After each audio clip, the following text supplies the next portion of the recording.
Blog Talk Radio. Good evening, everyone. This is me, Jonathan Alexander, and I'm here to host our show, Life After Happiness. Now, today I have my co-host, Barbara. Are you there, Barbara? Yes, I'm here. Hi, everybody. And our guest today is psychic Joyce Keller. You know, Joyce, I've been doing. You asked me earlier about like what my views are on spirituality, and one of the things I like about the stuff that we do on the show, is sometimes whenever somebody is portrayed as something spiritual, we tend not to. We assume it's with a stereotype or something. Like somebody is being very spiritual, that there's a stereotype. But then we get to know people and we realize that they're really not that it's a broad range. I like the idea of the show. I guess I wouldn't say the show's a spiritual show, but I like it because it's open. There's an openness to it. Do you understand what I'm saying, Joyce? Yes, of course. Can we just please start with an introduction for me, please, in case the audience doesn't know who I am? I'm a psychic medium. My apologies.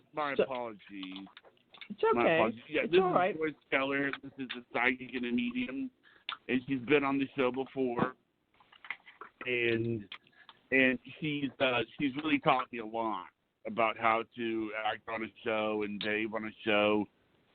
And a best-selling author. And she has her own show, the Joyce Keller Show. And she has her own show. Right? Yes, I have. I've written 10 books, Simon & Schuster, a lot of other good publishers, and all about spirituality and angels and God and different views. And they were all channeled books that came directly from Spirit. And the latest one is Why Am I Here, which everyone walks around saying, why am I here? That was published by the Edgar Cayce Press. I'm very happy about that. And that came out recently. And, of course, I've hosted my own show for about 15 years, 5 years on Blog Talk Radio. Before that, I was on a New York radio station. I've been on Oprah many times. I've been everywhere, coast to coast. You name it, I've done it. And I'm thrilled to be on with both of you, Jonathan and Barbara. It's my great pleasure. And Thank you, Joy. Really, you have an amazing show. I don't know if the audience realizes how fortunate they are to hear you both. I mean, you're an extraordinary pair of people, so thank you. Oh, well, thank you.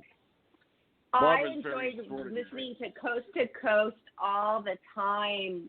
My ex-husband, he loved that. I'm sure I heard you on there, Joyce. This was like 8 years ago. Were you on then? I was on a few months ago. I was on about 3 or 4 times, and they don't like to have you on too often unless you pay them. Like they have this guy, a pharmacist, who's on all the time because he pays them a huge amount of money. And I don't pay anybody anything for anything. And I consequently have had a difficult time becoming, a regular part of Coast to Coast. But they do have me on, and I appreciate that because the response is extraordinary. When you go on Coast to Coast, it's amazing. I mean, I will have maybe 1,000 readings come in quickly, just because, it's like really an amazing thing. And many people are scrambling to be on. But your show is great also. I had a very nice response the last time I was on, so thank you both again. I appreciate it. Good. Thank you, Joyce. Wow. And so, Johnny was talking about his beliefs. And, Johnny, why don't you continue telling us about it, but not about, like, what the show is, because we try to stay neutral, but you personally, what's going on in your head? Well, what I believe that, I consider myself an evolving Christian is what I consider myself to be. The reason I say that is that it's sort of I think what a Christian means different things to different people, but there's an openness to it. There's an openness, acceptance to it. One of the things I liked about whenever I get to talk to people is because I get the kind of it's an openness, it seems. And I think also because I was a philosophy major in college, doing, it feels good. It feels like I'm doing what I'm supposed to do when I'm interacting with people like Joyce and Barbara. You know, Good. I mean, That's does very that make sweet. sense? What is an evolving Christian, though? What does that mean? I consider it to mean that, you know, like my faith is probably going to get a lot stronger as I get older, but I'm okay with that. You know, like, for example, my grandmother was a very, very, very diehard Christian, but, you know, it probably took her years to get to that point, you know, but you grow a little bit. Does that make sense? I mean, That's good. That's great. But what kind of Christian was she? A Bible Christian, which of course would look very askance at the work that we do in the metaphysical world. What kind of Christian was she? My grandmother would have, but I would not. I mean, I don't consider myself in the same generation as my grandmother. I consider myself more of a philosophical more than she was. You know, one of the things I liked is like I have for example, hell is something that I view very differently than my grandmother did.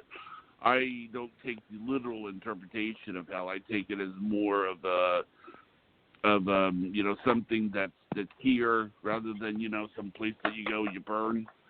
And I think because of that, it's allowed me to be more open, you know, and make people feel like they have a seat at the table here, if that makes sense. I know Barbara told me not to bring up the show, but why not? Yeah, it was just a suggestion. No, I wanted to. You can bring up the show all you want. I just wanted to know, which you answered, what you were, and then we can bring in the show part of it, because that's part of you as well. I understand. So you're an evolving Christian, so you're looking forward to your faith growing as time goes on. Yes, that's right. What do you think about that, Joyce? Okay, I'm wondering. Okay, now, if I may ask, your dad is a psychologist. Is that correct? He was a Jonathan? retired psychiatrist. Okay, do you realize what a conflict that is in the eyes of most psychologists who look at us again? See, the point I'm making, Jonathan, is that you're coming from a very, very complicated, anti-metaphysical, I hate to say it, light place. Right. The fact that your grandmother was probably a born-again Christian or very Bible-centered, which is great. And yeah. Pardon me? Southern Baptist. Very staunch in their beliefs. And your dad, the psychologist, is also saying, no.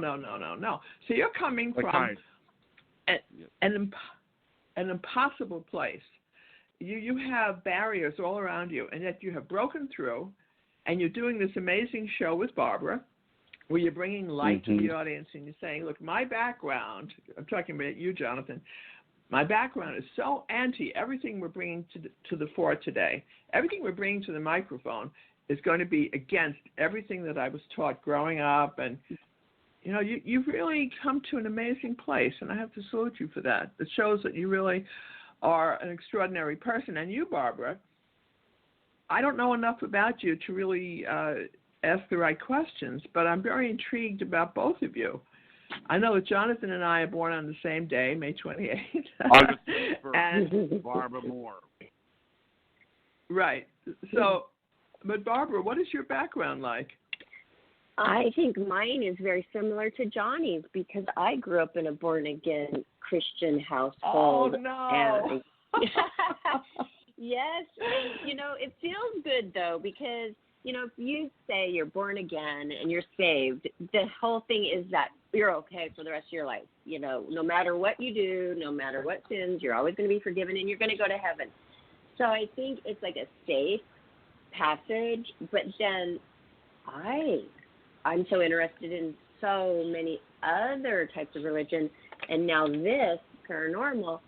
So there's a lot of questions I've had along the way, and that's why when I joined the show, I made it very clear that I would like to keep it neutral and not say the only way to heaven is, you know, this way or that way. I like to hear everybody, you know, everything that they believe in and keep it neutral. I'm not saying I'm going against the Christians now, but I'm saying that I'm more spiritual now, Johnny, he wants to keep going Christian. I don't know how far that means. Is he born again? Is he going to be born again? I don't know. I see myself as evolving more spiritually. Okay, I was very, very lucky because I'm Christian, but my parents at a very early age said, "We don't care what you do." My mother was a great psychic, so she said, "No, go directly to God. You don't have to go to church. You don't have to do anything." So I was basically raised with no religion. Looking back on it, I say, "Thank you. This is terrific because I'm open to Hinduism. I'm open to everything, and that's where I've been. I've been involved with metaphysics and paranormal for my whole life. All of it seems very normal, but at a certain point, I know that if you go to church or if you go to your synagogue or your place, temple, whatever, there is special energy there. Those places have been, what is the correct word? They have been set up with the correct vibration. And there are times you simply need to go into a place of worship and say, I need this energy right now. And you kind of have to go there and enjoy the spirituality that has been contained in that particular place of worship. So that's my view on it. And I salute you both for making this huge jump into openness. We call it the paranormal, but it's really an openness to whatever God is offering us.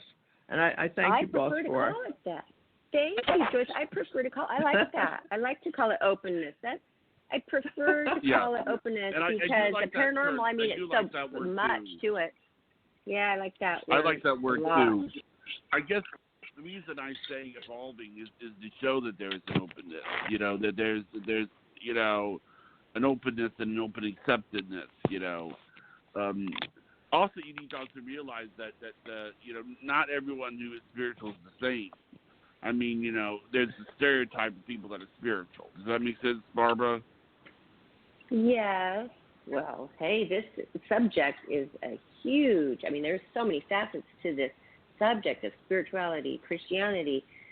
Because Joyce, you grew up Christian. I like that because I always used to say I don't need to go to church to feel God at all. I could talk to him right here. I could talk to him all day long wherever I am. But I also like how you said I need to go here or there, the synagogue, the church, to feel the energy because of the vibes.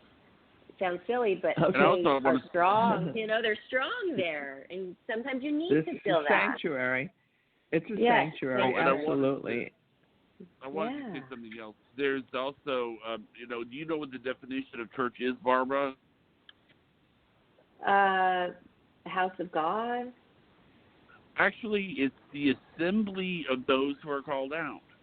It doesn't say anything about a house or a building. Okay. Or assembly. I mean, it doesn't say that. So technically, if like let's say that a bunch of people have escaped the church from burning down, from a building burning down. They were in church and they escaped the building burning down. The fire didn't destroy the church because if everybody is alive, you see what I'm saying?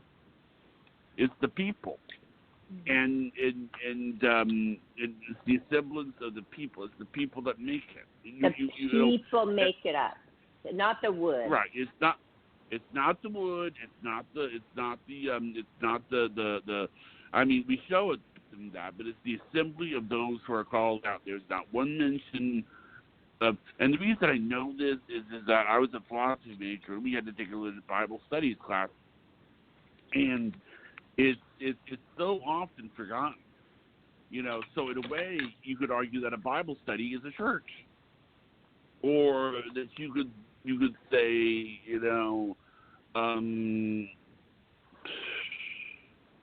5 people talking about God is a church. Just because the building burned down doesn't mean the church is gone. It's the people. Right. I have a question, please, for both of you. I think it's Deuteronomy that says you should not be involved with anything metaphysical because it's basically, they said, don't be involved with homosexuality or witchcraft or anything that is above or beyond the Bible. which of course includes the paranormal, and those people should basically be burned at the stake, or something horrible should happen to them, and don't go there. Okay, can you both please address that? Oh, that How would be can you really justify? hard to live like that back then. We would totally be burned at the stake. And can you imagine that? Oh, my God. Well, there's also... What a scary Okay, way can to I say live. something about that? Yeah. I think I know what you're talking about. This is something I'm going to say. Now, is Deuteronomy Old Testament? Yes. Okay. Well, then here's what I'm going to say about that. When we studied, this is also the same class that I took. That thing, there was a lot of laws in there, okay? And a lot of laws, when you really think about it, are impossible to follow. I'll give you an example. There is this one law that says that you can't have a cow that is 100% pure. Well, how do you do that? You have to go back and generations of cows, and let me tell you another one. Did you know? I don't know if you know this, Barbara. Did you know that there are biblical laws against eating cheeseburgers? Did you know that? Tell us, please. Yeah, I'm dying to hear. Okay, it says you're not supposed to mix dairy and meat products. What is cheese? Well, that's also Okay. Jewish, though. I mean, they tell you not to mix certain things should not be mixed together. So many religions believe that, but that's there must why, be some truth though. to I mean, that. Okay. Why can't you mix cheese? Do you know, Joyce, why can't you mix cheese with meat as a Jewish person? I have no idea. I mean, I think it's a great idea to mix them together. It tastes good.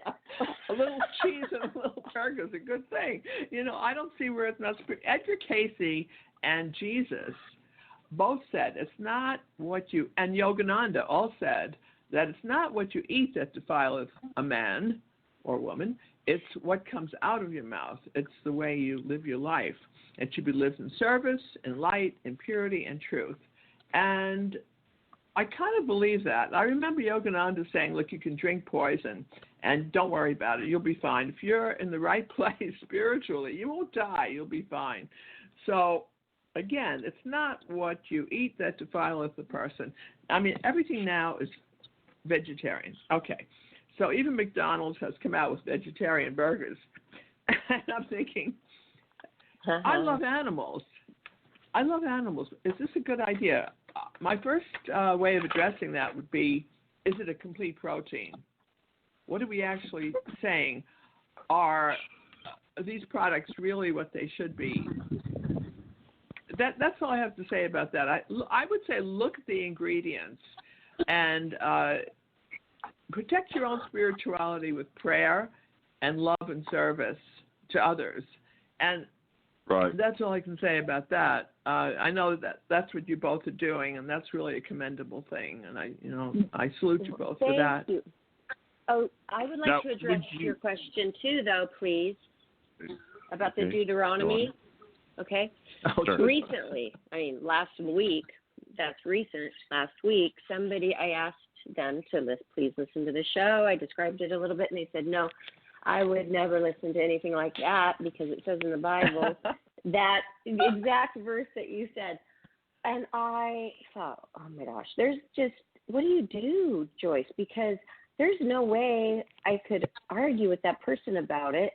I'm feeling that they were so closed-minded about it because of this verse in the Bible.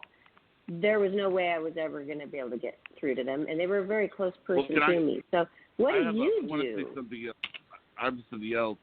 Did you know there's a specific verse that says that you're not supposed to put up a Christmas tree? Okay, that's fair. Yeah, so all of these things, and you're not supposed to dance and all of these things.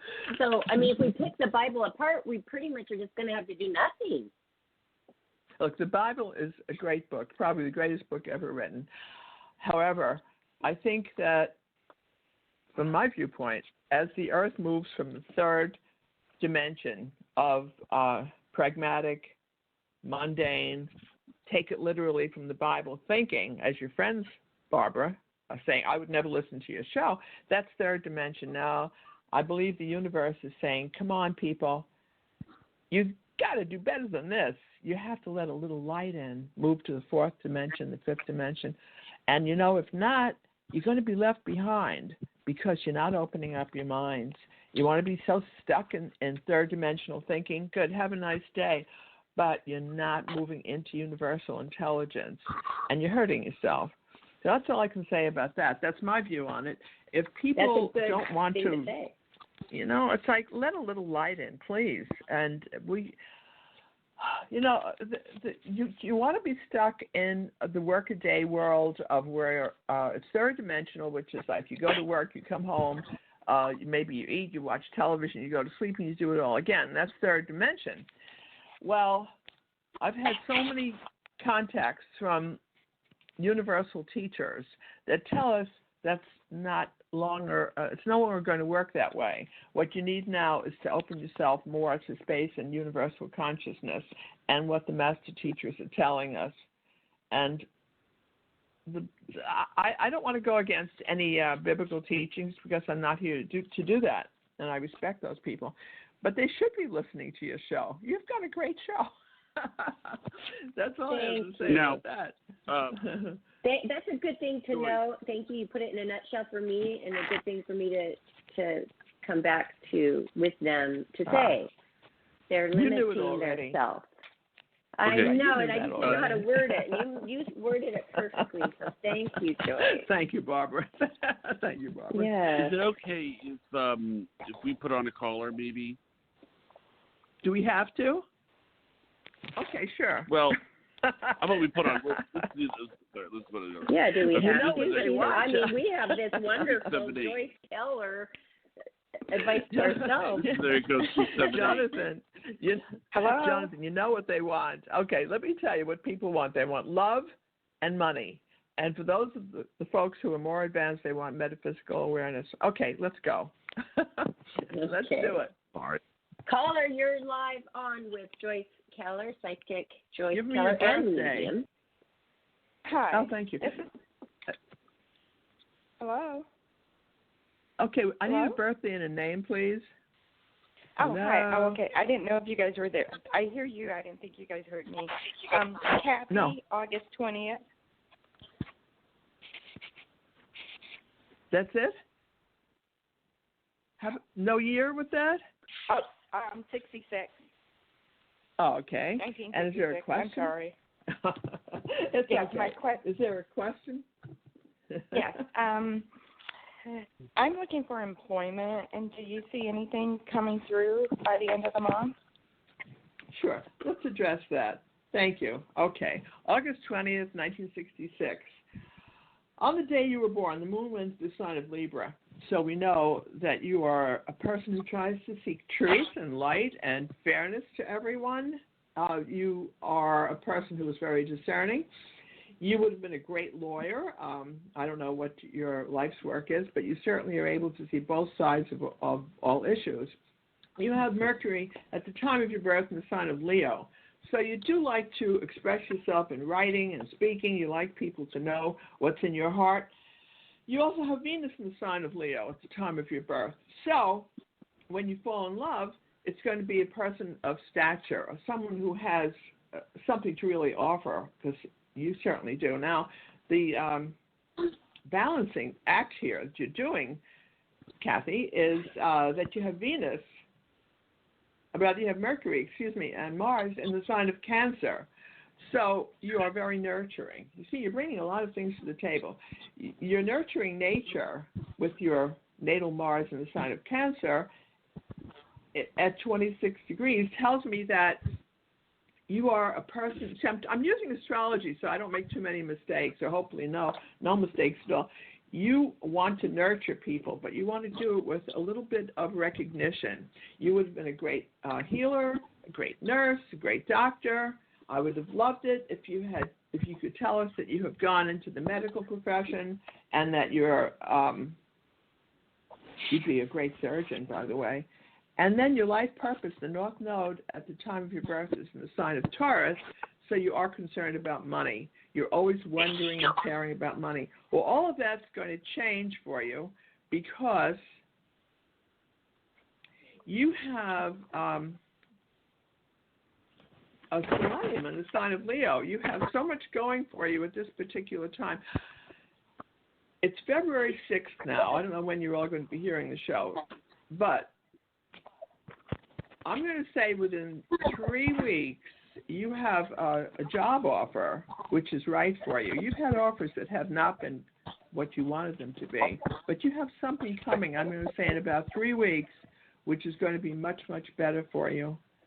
So, Kathy, does that make sense to you? Excuse me?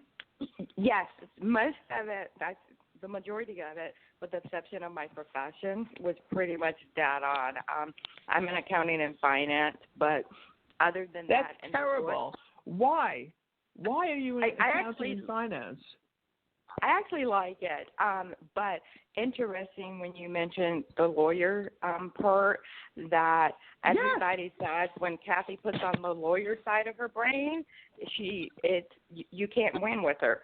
So that's just another thing that you're Kathy, right on. Let me interrupt you for a second, please. Uh-huh. Is there any way, I mean, you're very young still, is there any way that you can become an attorney? Because you have so much legality around you and you have such an ability. You have been a lawyer in many past lifetimes. This would come very easily to you. You could very easily go into the legal profession and you do fantastically well. You could include the accounting and financial background that you have. But one of the reasons you haven't had success, or the success that you want with accounting and finance, is that you really need to rethink your life a little bit. You need to use more of your natural abilities. Does that make sense to you?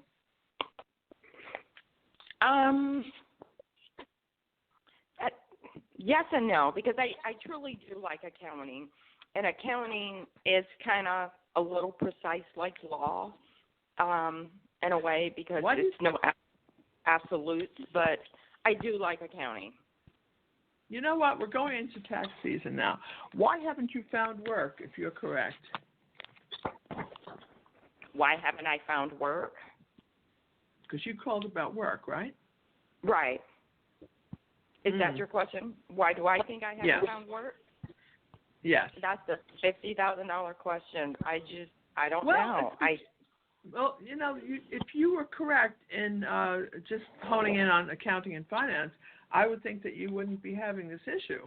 My feeling is that you need to look at your life and say, am I reaching my greatest potential? The accounting and financial work is fine, but you need to combine it with something else, like maybe, I'm going to say the legal profession. If you don't wish to do that, you are going to get work. And it's not what you want, but that comes in about 3 weeks. Okay, Kathy? Okay. That's about all I have for you, honey. Thank you. Thank you, ma'am. Well, that was great. I mean, you really, let me ask you this. When you give someone a reading like that, what goes through your mind? My mind has nothing to do with it. I try to shove my mind to the side, because if my mind enters into it, you know how Geminis are. Right. We start bringing ourselves into it, and we don't want to do that. We communicate our own thoughts and ideas and feelings. That's so wrong. It has to be, ideally, spirit communicating with us and telling us what's best for this person.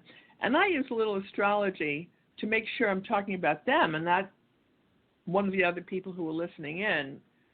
If you have a person who's listening in, or one of the hosts, and they're very powerful, like both of you are, I'm going to start tuning into that if I don't have the person's birthday. The birthday gives me something to hold on to. And, Jonathan, I don't know if that answers your question, but that's basically the way I work.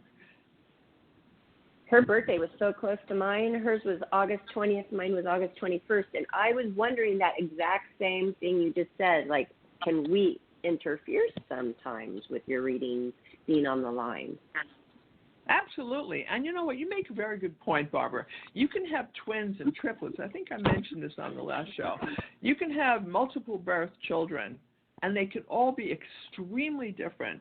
So it has to do with the karmic or life plan that you come in with that intersects with your free will. So you can be born a minute apart. I got a kick out of this last New Year's Eve. There were twins born, one in 1 year and one in this year, because they were about a minute apart, and they were born right at midnight. So you have twins born in different years. So that's very, very strange. But you can't use, in my opinion, we cannot use just astrology, and you can't really use just straight ESP unless you're doing a one-on-one with the person. It's not a radio or TV venue. So that's my answer to that. It's very, very individual.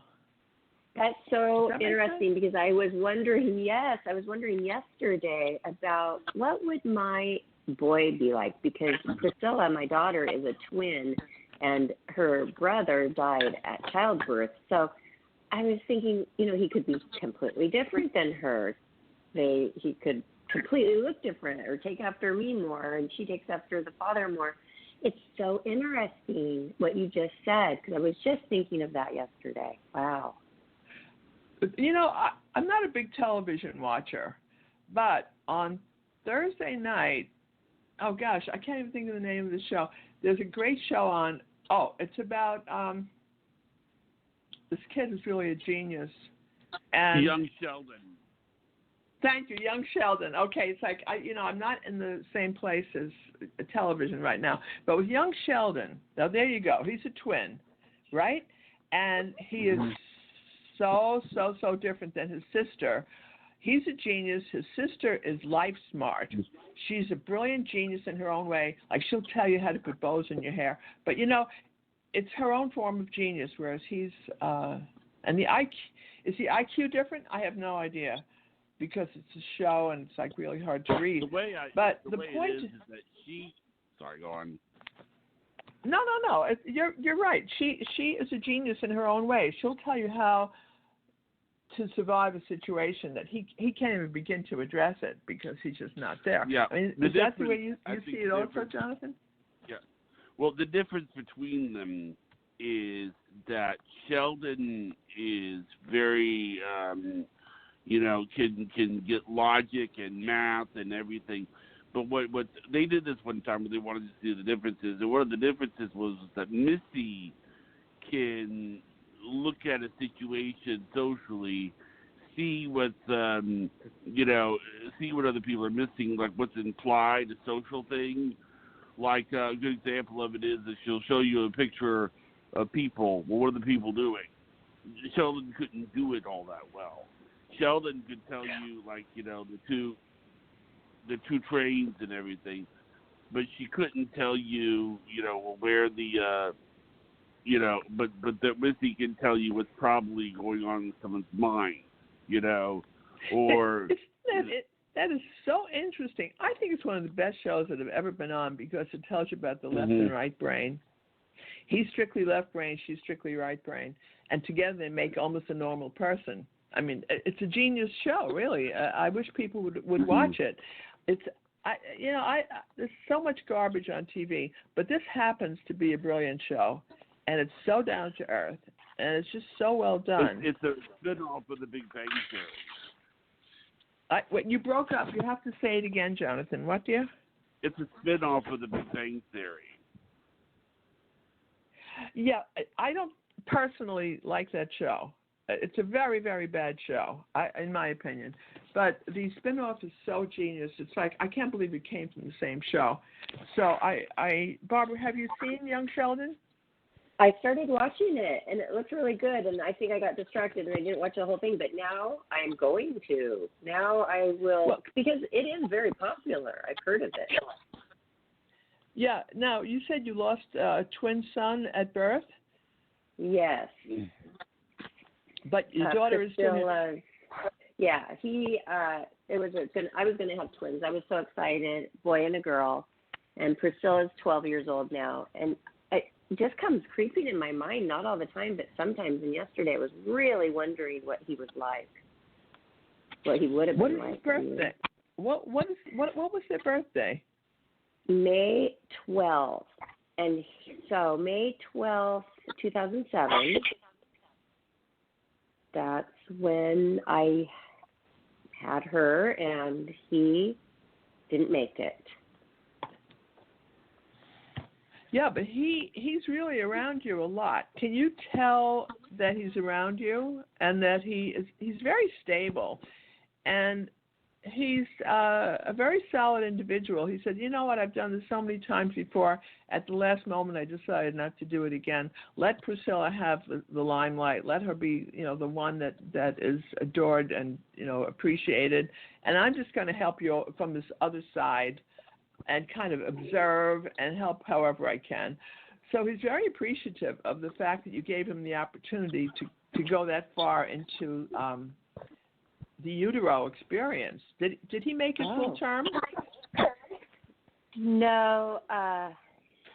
No. Yeah, he had a problem. Yeah, I had to have him, and he was dead. I mean, he didn't come out alive and then die. He was in me alive for many, many months and then died in there. But I named him, and I do feel him. I also yesterday was feeling like, gosh, I bet if he was alive, he could really help me with her. And so what you said is so true, because he's this sturdy rock. He's the one that would have helped. And, oh, my goodness, that's kind of sad. But he does help you. He's very, very strong. But you know what he said? If I came in, I'll tell you one of the reasons he didn't come in. He at the last moment, he chose not to. He felt that because he is such a strong person, that he would have overshadowed Priscilla, and he didn't want that to happen. This is her time to get through life and to make the mistakes and to have the appreciation that she needs and like all the things that are part of life. Now, he just kind of deliberately pulled back and said, don't be sad for me. I'm doing great. I feel that most people, when they cross over, even if they're 100 years old, they are kind of shown at the age they were at 33, or would have been at 33. And people who die as babies or who don't make it in continue to grow until they're about 33. This is what I have seen over and over again. And they communicate with us that way. So he was one in 07, so he's still growing and evolving, as we all do. But he's very pleased that you honor him and that you recognize, the person he would have been, Barbara. He said he did his sister a big favor. Not so much you, but it was really mostly for his sister. And they had a wonderful in utero experience. Believe it or not, they were having a fine time. And then at the last moment, Priscilla said to him, well, you can't leave me now. We're together. We're a match set. And he said to her, Priscilla, I'm not going to make it. I'm not going to do this. And she was really heartbroken. She was born that way, just kind of really, really super sad that her partner was not going to be with her. But she understands. She understands this. This is the way it's supposed to be. Okay. It made her come really early. She was 30 weeks early, and she was so premature because of the whole complication with him being sick inside. So, and I never had any doubt that she was going to make it, but they did. 13 doctors had doubts. I never had a doubt, Joyce, ever, that I just thought she'll be fine. She'll be fine. She's in the incubator. We'll do what the doctors say. And she is very healthy. So that all happened because of this. Oh, my goodness. And I named him Gabriel. I call him Gabe. Gabriel, like the angel, because, he was going right up. Yeah. I love that name. That's anyway. So beautiful. It's so thank you. Yeah, it's so interesting, Barbara, because I always saw Archangel Michael and Gabriel around you. I saw both of them. And I felt that they were working powerfully with you.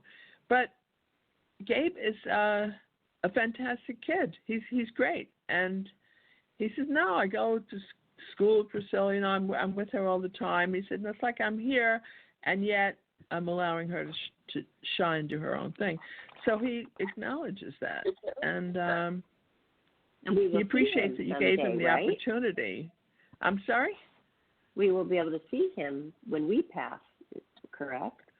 Oh, when we pass over, I've had many near-death experiences, and I've crossed over many times. You will not only see him, but you will reconnect with the people who, your guides and all the people who have been working with you on a deep conscious level that we don't know consciously. But they all come and greet us. It's like a big party. It's like it's a wonderful event. For the folks who wish to visit the lower realms, if you want to do that, you can do that too. I don't recommend that you stay there. And nobody wow! Is stays it risky in hell. You don't burn in hell. I'm sorry, Barbara. It's hard to hear you. Is it a risky thing to do that? No, it's not risky. Realms? No, darling. The only time it's risky is if it's a suicide. Now, that can be a little tricky because our guides say, What did you do? That wasn't the right thing to do. And then you may not have the support and the guidance that you need. I mean, God is always taking care of us, so you don't have to worry. But it's like going from New York to California without a map. I would be lost in about 5 seconds. The map is gone when you commit suicide. So can you make it from New York to California? Maybe. You could probably figure it out. You'll make a few stops along the way. You'll see it'll be challenging. Okay. Wow, that's interesting. Wow. Well, I don't think I have anybody. I don't think I have anybody to go visit down there, but some people do. I don't think people stay in the lower realms for long because God is gracious. Our Creator is very gracious, and if there's a problem and we're unhappy and we're in a place we don't want to be, you ask for help. Or if God forbid you ever have any kind of negative, evil energy around you, ask Archangel Michael, ask Archangel Gabriel to immediately protect us and bless us, and that blessing and protection will create a wall around us, and we'll be fine. But you have to ask. If you don't ask, you don't get. And you also have to say thank you. Now, we spoke about gratitude last time and the importance of saying thank you. Even if the money hasn't come in yet, we're still hurting, you say, thank you, God, I know it's coming. Right. No, it works. Gratitude is very, very helpful. And this is crazy, but the goddess Lakshmi has come to me many times. I'm going to spell that for you. I think I've mentioned this before. The Indian Hindu goddess, I know all the born-again Christians are going crazy now. It's Lakshmi, Lakshmi. She's a goddess of prosperity. If you look it up on the web, if you are having a hard time financially, ask Lakshmi to help you. And she will. Oh, you have to ask 3 times. And the first time I tried this, one of my friends told me about it a number of years ago. I didn't believe it. But that night, after I called on her 3 times and I went to her website, she came to me just for a split second, and she touched the top of my head, and my life changed for the better financially. So she will hear, as all these guides and angels do hear us. And if you say, well, I've been praying for a long time, and my mother crossed over. I didn't see her. I never heard from my husband again. All of that, it's your fault.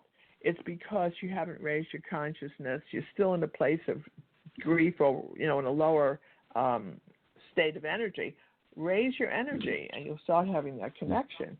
Even if it's only in a dream or in an offhand way, you'll still have something. So I don't believe it when people say, I was so close to my husband, I haven't heard from him. That's because you're not listening. You have to listen. Oh, definitely. I wrote it down, but I may have, Lakshmi.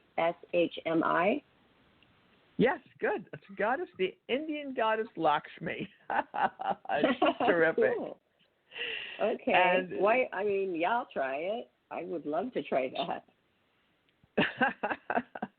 She will come, And her website is so amazing because there's so many Lakshmi websites. You can go to any one of them, and you'll see that she has money pouring out of her hands, and like just all these coins are coming out.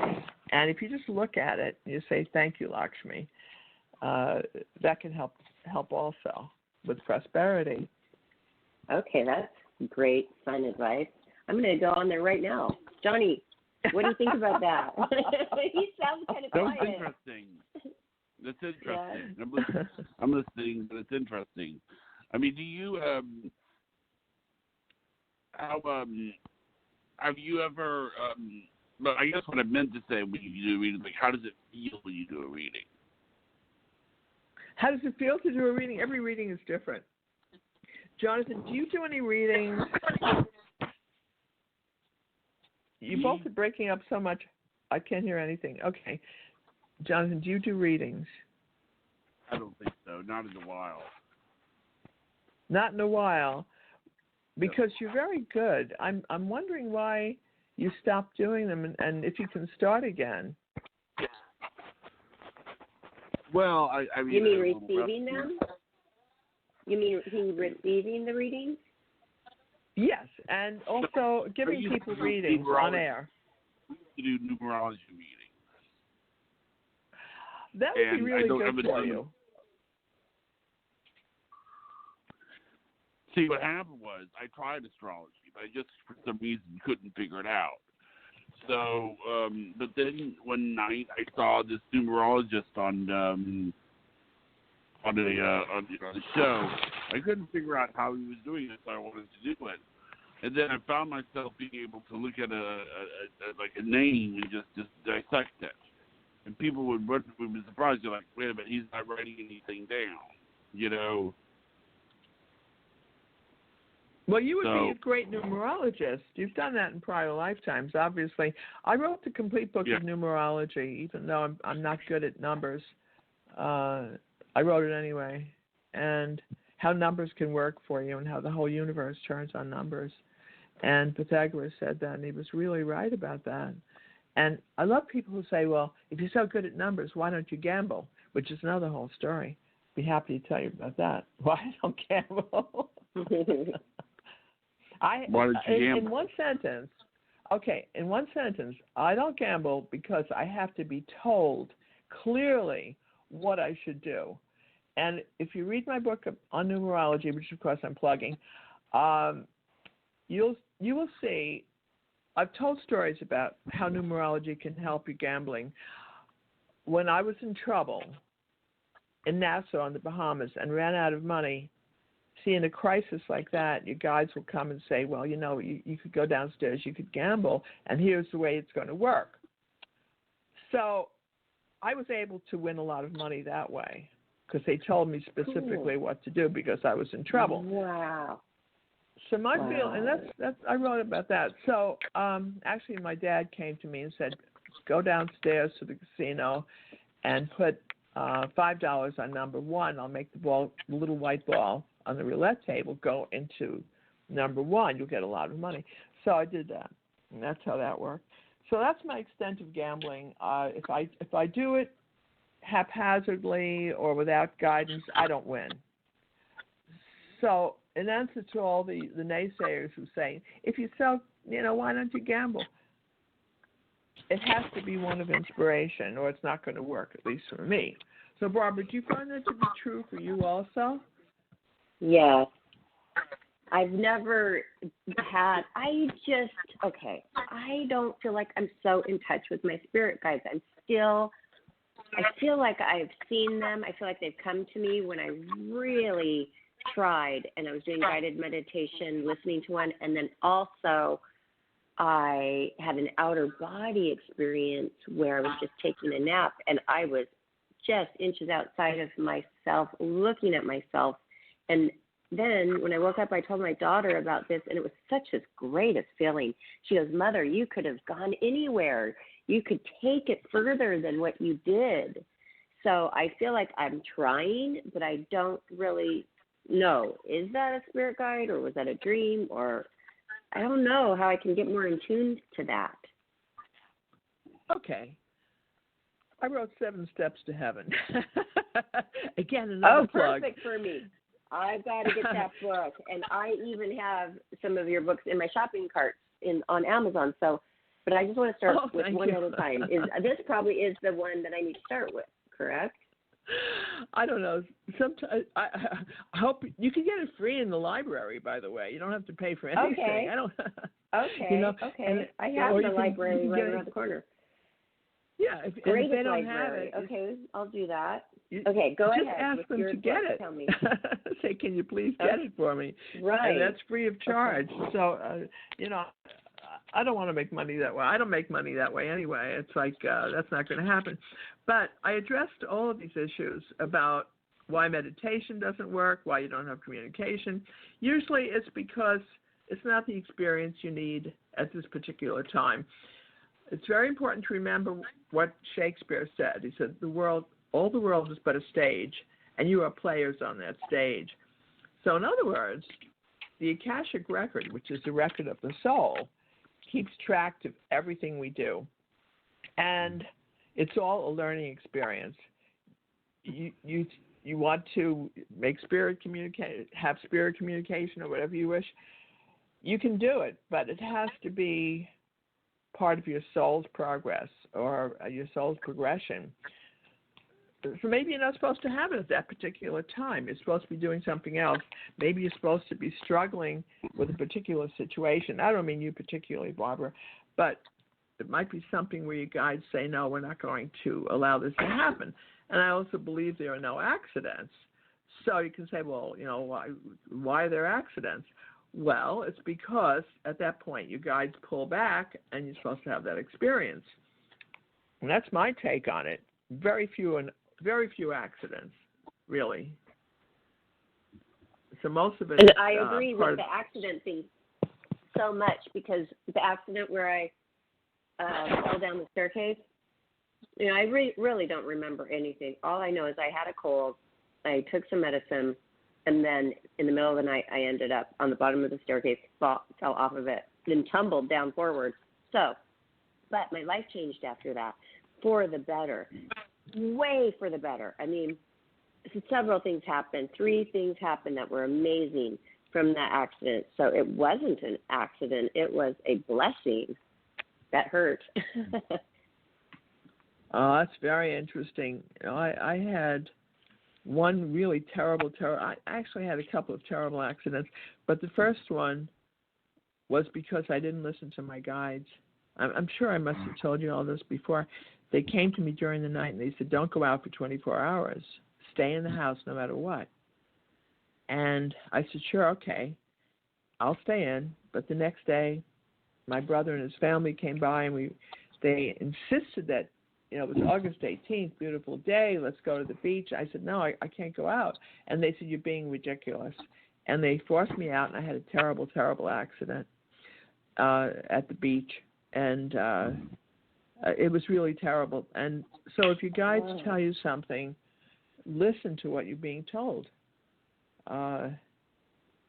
It's like they're there to help us and guide us, but you have to pay attention and acknowledge what they're saying. So what about you, Jonathan? What's your story, Jonathan? I agree with you. I mean, that it's hard sometimes. When somebody's telling you not to do something, or something feels weird, or something feels out of place, like oftentimes we don't speak up. We just hear it out of place. Does that make sense? Absolutely. Pay attention. And so many times our guides will do things we don't even acknowledge or don't even know about. I don't know if I told you guys about the oil burner experience that I had. Did I tell you? I don't want to repeat something, but some of these stories are so phenomenal. It happened to all of us. I was about 16 at the time. I was still living at home with my parents. Very cold, wintry night in New York. And I'm minding my own business, sleeping.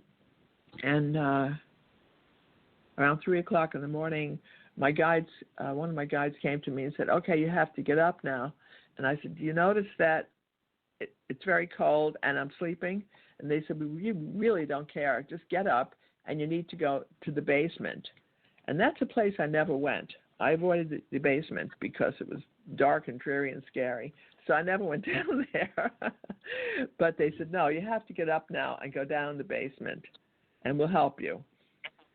So I could see they weren't going to leave me alone until I did what they wanted. So I got up with my bare feet and stood at the top of the basement stairs, and they said, okay, now you have to go downstairs. Okay, so I go downstairs reluctantly. I said, why am I down here? It's dark, it's cold, I'm in my bare feet. And they said, okay, now you have to walk over to the oil burner, another area I never went to.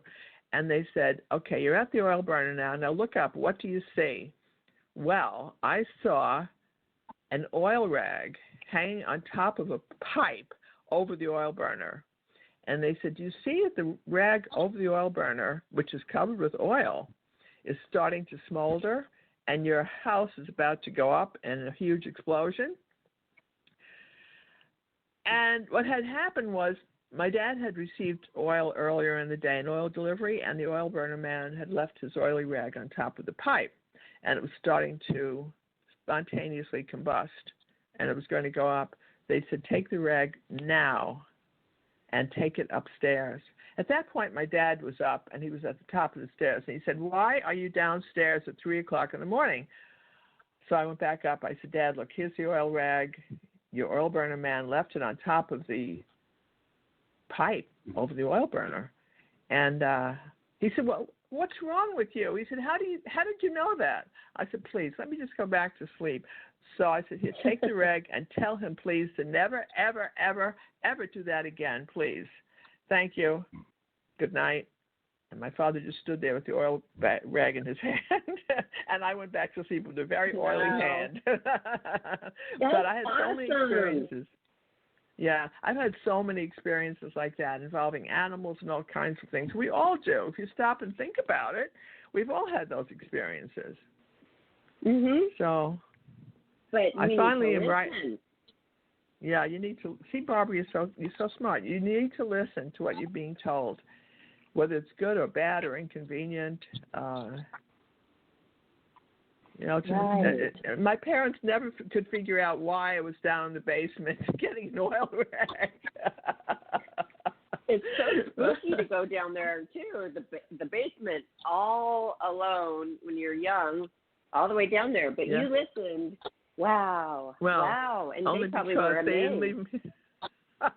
No one said anything after that. My mother was a great psychic and medium, so she said, yeah, I know. You're fine. You're doing your thing. So she thought it was normal. Right. Okay. That's awesome. Wow. Okay. So now Johnny knows if you really feel something, listen to yourself no matter what anybody says, where they had Joyce go to the beach and she felt that so strongly. Don't let the peer pressure get to you. Don't let it because, And is that called your higher power, Joyce, when you listen to a feeling? That word power is really a problem. I would call it higher consciousness. It's the God consciousness within us, and everybody has it. But we say, why should I listen to that? Well, because I do hypnosis. I'm a certified hypnotherapist, and when you lead people down away from the dopey conscious mind, which is where we all are all the time, you lead them away from the conscious mind into the deep subconscious. That's where you really get to be smart. And you say, now I know why I'm afraid of snakes. Now I know why I'm afraid of water. Right. Would you be able to maybe hypnotize Barbara one time on the show? No, because people will listen and hear it, and they'll be affected by it also. But it's very good for weight loss and weight control, and there are very easy techniques like the thumb forefinger technique, which I learned many years ago. You want to eat a muffin at the wrong time, you can use that technique where you put your thumb and forefinger together. You've been trained to do that on a subconscious level. And you see that muffin, the muffin looks back at you, you look at the muffin, and it's hot and it's toasty and has butter on it, and you say, no, and you put your thumb and forefinger together, and you will not want it. It's the same thing with smoking or anything. You will not want that smoking. cigarette. My uncle, nobody could believe that he quit smoking after hypnosis, and because he was one of those that hung out at the bar after work every night to have a beer with his buddies and smoked. And he did. He got hypnotized, and he never smoked again. Exactly. And I think about Rush Limbaugh. Our fellow host Rush Limbaugh, who really did a lot for radio. He smoked cigars extensively, and he started out each show. Even though I tried to listen to him, I think what he said was very offensive to his audience. He started out each show by saying he has talent on loan from God, which we all have, but he said, and I'm putting one arm behind my back to even the playing field. In other words, he's dumbing himself down to reach his audience's level, which I think is very offensive. And he said that every single time he was on. I'm thinking to myself, I don't want to listen to this guy. That was his opening for every single show, that he's dumbing himself down. I honor my audience. I love people. Your audience is so great. It's like these are people who want to grow and who want to learn about the universe and what could be better. And I think you both are doing a phenomenal job, and I thank you for having me on. Well, thank you, Joyce, so much. And all of our listeners, you can find out everything about Joyce on her website, joycekeller.com, and find her books and start reading them and get in touch with her for, do you do private sessions and private readings still, I do. Joyce? Okay. Yes, and more than ever, and I'm very happy to be able to be there for people who need me. And if they want a reading and they can't afford it, I'm very inexpensive, by the way. I'm really affordable. You tell me that you're out of work or you're having a really hard time, I don't charge anything. And you can also call into my radio show or to your show, Barbara, Jonathan, and have a free reading. So, we're there. And what, Jonathan? I didn't say anything. What did you say? Oh, okay. Because I heard you take a breath. I heard you breathe. So, guys, thank you very, very much for having. Thank you for having me on, and please, you're always welcome to be on my show. Also, I love you both. Oh, really? And I love your audience. Hey, Johnny. Yeah. Johnny, that would be so fun to go on her show. Wow, I didn't Come know on that next we were Wednesday. Welcome. Oh, okay. Please, I love you both. Next Wednesday, 3:00. I'm live on Blog Talk Radio, same station.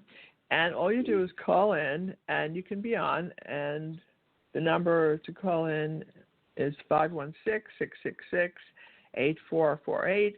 And I'd love to have you as guests, or if people would like to call in. There's only one number. Blog Talk Radio is very cheap. they only give us one phone line, but I don't care. I love them anyway. No, they rescued me. I mean, I love Blog Talk Radio. They rescued me when my radio station in New York fired me because they went all Chinese, and I did not speak Mandarin. So they said, "You're done. Don't come here anymore." They turned themselves overnight to the Chinese radio network, and I was out of work. But Blog Talk Radio took me, and I thank them. Well, you for make that. Blog Talk a better place. As you do also. Barbara and Jonathan, thank you very much for having me. I appreciate it. Let's do it again, guys. You're welcome. Let's do it again. You. Thanks, Joyce. Thank you so much. Bye. Thank you. Bye-bye. Have All a right. great day. Ready for the shout-out, Barbara? Great night. Yeah, just if you want to hear this show, and Joyce has been on a couple of times recently, go to our YouTube channel, Life, Laughter, Happiness, and you can find more shows there and listen to this one again. And there was a lot of great information on there and advice. So I recommend it. And stop by Twitter, Instagram, and our Facebook page to find out what's next. All Life, Laughter, Happiness across the board. So love you guys. Thanks for listening. And thank you, Johnny, for a great show. Okay, thank you. Good night, everyone. All right. Good night.